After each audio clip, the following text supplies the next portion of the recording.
Kami dari kelompok pemrograman visual semester 6 mempersembahkan hasil proyek ini sebagai bentuk pemenuhan ujian akhir semester. Semoga aplikasi yang kami buat dapat menjadi bukti pemahaman kami terhadap materi yang telah dipelajari selama perkuliahan. Terima kasih. Oke, sebelum saya menjelaskan, apabila kita ingin membuat aplikasi berbasis Java, maka yang diperlukan adalah aplikasinya itu sendiri atau IDE-nya. Di sini saya menggunakan IDE NetBeans versi 8,1. Lalu selain itu, kita juga membutuhkan aplikasi yang namanya XAMPP.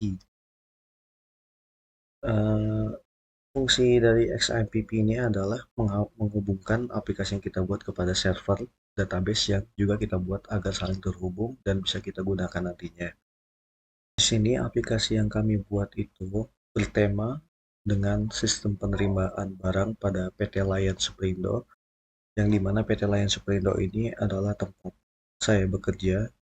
Jadi saya mengambil tema yang berhubungan dengan apa yang saya kerjakan setiap harinya.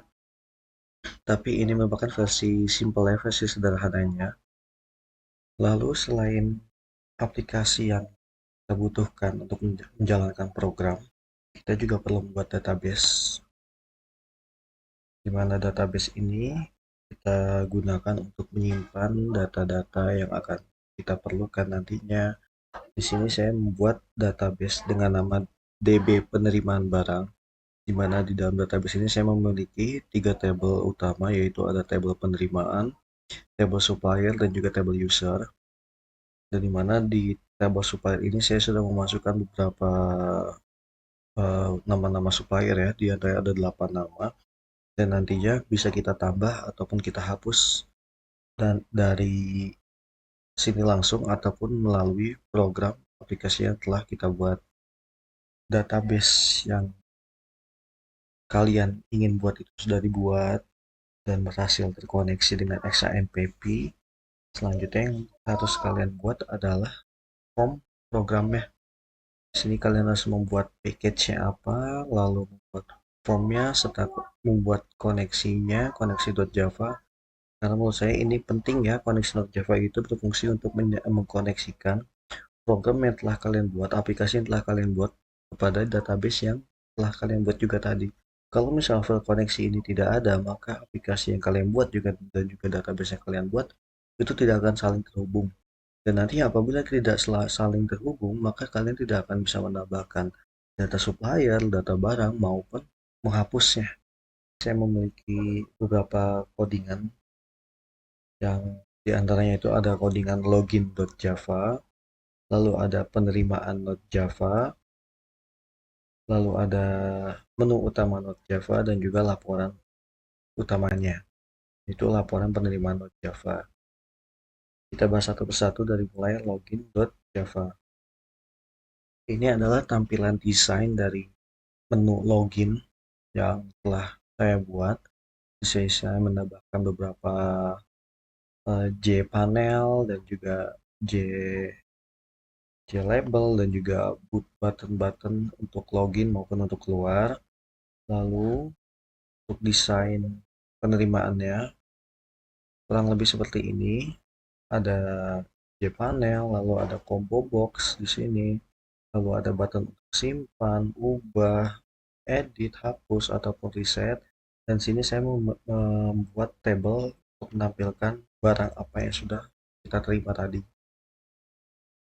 Lalu ada menu utamanya. Harusnya tadi saya salah ya, harusnya saya membahas dari login lalu ke menu utama. Di sini menu utama saya membuat simple aja. Itu ada 2 menu utama, yaitu penerimaan ataupun keluar ataupun laporan penerimaan. Cuma 2 itu aja. Nah, ini adalah menu utama dari laporan penerimaan. Desainnya seperti ini. Di sini ada J-panel yang besar seperti tadi, seperti tema yang sama. Lalu saya di sini memasukkan yang namanya untuk mencari barang berdasarkan filter yang kita pilih. Di sini ada filter supplier, lalu ada tanggal awal ya, tanggal akhir yang kita cari, dan nanti akan muncul data yang kita cari itu di dalam tabel ini. Ini menu halaman login dari aplikasi yang telah kita buat. di mana username dan password ini harus sudah ditentukan dari awal kalian beraplikasi ya. Bisa dari codingan yang ada di source ini maupun dari table database yang dibuat dari phpMyAdmin. Di sini username saya beri di sini adalah admin dan password ada admin 123. Sorry, 123. Kita login. Kita loginnya berhasil ya. Setelah login berhasil, kita akan terbawa di menu utama, dan di mana dua menu utama ini seperti yang sudah saya jelaskan tadi memiliki hanya dua menu, yaitu menu penerimaan dan menu laporan. Karena ini aplikasi sederhana, jadi saya tidak membuat sebegitu kompleks. Jadi kita milih aja menu penerimaan. Oke, di menu penerimaan ini seperti yang kita lihat bersama sudah ada tiga data yang sudah saya masukkan sebelumnya. Di sini kita akan mencoba untuk menambahkan maupun edit ataupun hapus data-data yang sudah kita terima tadi. Oke, kita dari ulang. Kita pilih tanggal penerimaan. Di sini tanggal penerimaan saya menggunakan Java Date User. Itu sebuah fitur ya, fitur yang harus di-download, nggak ada dari NetBeans-nya. Jadi kalau kalian menginstal NetBeans, itu tidak termasuk dengan fitur-fitur tambahan seperti Java Date User ini. Jadi fitur tambahan yang saya download ini berfungsi untuk memilih tanggal, yang tanggalnya ini kita tidak perlu repot-repot membuat sendiri, tapi sudah ada dari fitur yang download itu. Oke, kita contoh aja sekarang tanggal 15. Kita contoh 15. Lalu supplier yang mau kita terima barangnya supplier apa, kita pilih di sini. Ada Unilever, ada Sayap, Mas, ada Nirwana, ada Mayora. Kita contoh aja di sini, kita masukkan Mayora. Mayora. Nomor faktur, kita masukkan faktur FK001. Nama barangnya adalah Togo, biskuit Togo. Jumlahnya sebanyak 500 buah. Jadi kita masukkan kadaluarsanya. Kadaluarsanya kita itu di 2028 di tanggal 1 Juli. Lalu kita simpan. Apakah muncul? Ya, data berhasil disimpan. Ya, kita bisa lihat ya. Di sini data muncul nomor 4 yaitu Mayora. Oke, kita tambah lagi tanggal yang sama di supplier yang berbeda, yaitu ada Enseval Putra, nomor faktur FK001, nama barangnya adalah Prenagen. Jumlahnya sebanyak 100 buah. Kadaluarsanya kita setting di tahun 2029, tanggal 10 Juli. Kita simpan lagi. Apakah berhasil? Ya, berhasil. Muncul. Kita reset lagi. Kita tambahkan lagi Enseval Putra. Kali ini nomor faktur yang kedua. FK002, nama ininya adalah Morinaga Chilgo. Jumlahnya sebanyak 200 buah. Kadaluarsanya kita setting di 2028, tanggal 10 Juli. Kita simpan. Apakah berhasil? Ya, berhasil ya. Sini saya sudah membuat contoh untuk menyimpan barang dan ini berhasil dan juga muncul di table. Sekarang saya ingin membuat contoh untuk mengubah. Nah, kita lihat apa yang mau kita ubah di sini. Kita coba ubah ini aja nih. Mayora, Togo. Sorry. Kita ubah di sini. Karena tadi kita sudah berhasil untuk menyimpan, memasukkan data supplier beserta barang dan juga jumlahnya ke dalam tabel penyimpanan, maka sekarang kita akan coba untuk mengubah data penerimaan yang sudah kita terima, apakah itu mengubah nama supplier ya, ataupun faktur maupun nama barang serta jumlahnya maupun tanggal kadaluarsanya. Oke, kita ambil contoh satu di sini. Kita punya berapa data? Kita punya 12 data. Kita akan coba ubah data nomor pertama ya. Data punya Indomarko. Oke, kita ubah di sini. Apa yang mau kita ubah? Kita akan coba ubah jumlah barang yang kita terima dari 700 1.500. Lalu kadaluarsanya kita setting di tanggal 2028, tanggal 30 Juli. Kalau kita klik ubah, apakah akan berubah? Ya, data berhasil berubah. Kita lihat di table apakah berubah. Oke, berubah ya teman-teman. Dari yang awalnya 700 menjadi 1.500. Dan tanggal kadaluarsanya pun juga ikut berubah. Kita coba data yang lain. Kita ke bawah. Kita punya Nirwana Lestari. Nama barangnya Silver Queen.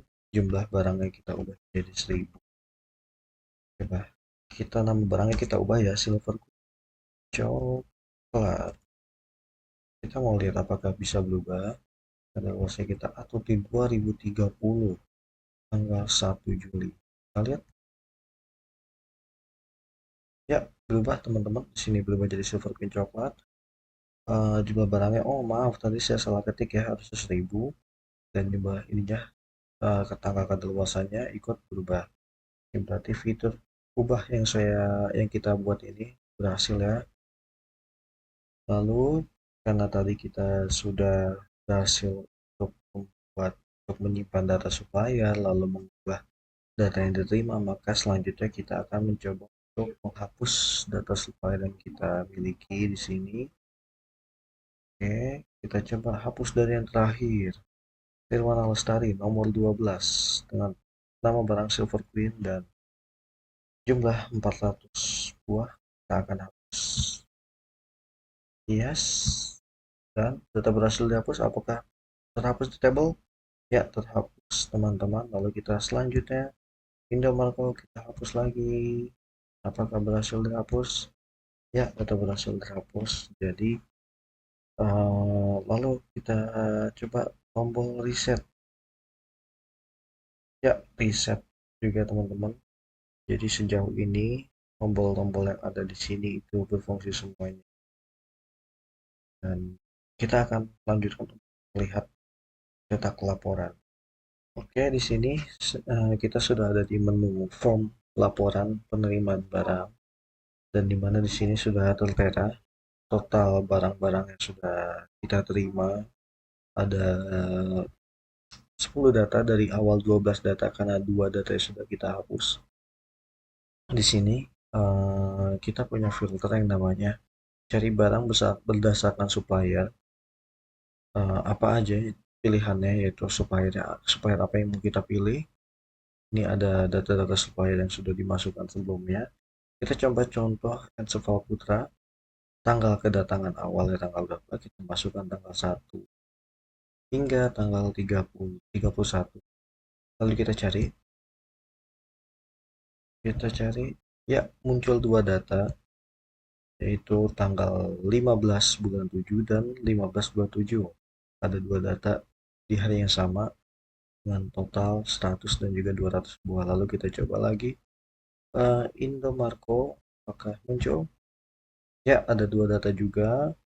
Lalu yang lain kita cari, ada Nirwana Lestari kita cari, ada 2 data. Kita sayap Mas Utama, apakah ada? Tidak ada penerimaan, berarti di antara tanggal 1 sampai 31 ini. Lalu kita coba Tempo, ya muncul juga data penerimaan. Dan di sini ada menu cetak laporan. Cetak laporan ini berdasarkan data yang kita pilih ya. Apabila kita memilih supplier Tempo dengan periode penerimaan tanggal 1 hingga tanggal 31, maka yang muncul adalah 2 data di table. Maka begitu kita cetak laporan, maka yang muncul pun juga akan 2. Ya, seperti ini.